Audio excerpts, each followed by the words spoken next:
melesatku bagai peluru, begitu cepat takkan terhenti. Bila jauh ku berusaha, ku nikmati Itu yang selalu kita mimpi-mimpikan itu kalau muncul di televisi. Dan salah satu wadah untuk memunculkan anak-anak berprestasi dan berpotensi itu adalah melalui kompetisi-kompetisi seperti ini. Kita kasih banyaklah kompetisi-kompetisi. Di Jepang, di Korea, dan Finlandia sebagai negara, beberapa negara rujukan kemajuan ilmu, itu di Finlandia, Bapak Ibu yang saya hormati, jam belajarnya orang di sana itu cuma 3 jam, 4 jam paling tinggi sehari.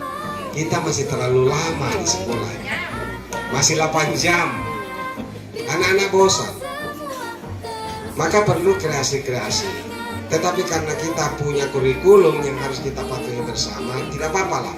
Tapi saya menghimbau kepada para kepala sekolah, Bapak Ibu boleh berinovasi, berkreasi bersama guru-gurunya untuk variasi cara belajar. Metode belajar tetap mengacu pada kurikulum, materi pelajarannya, tapi metodenya boleh variatif.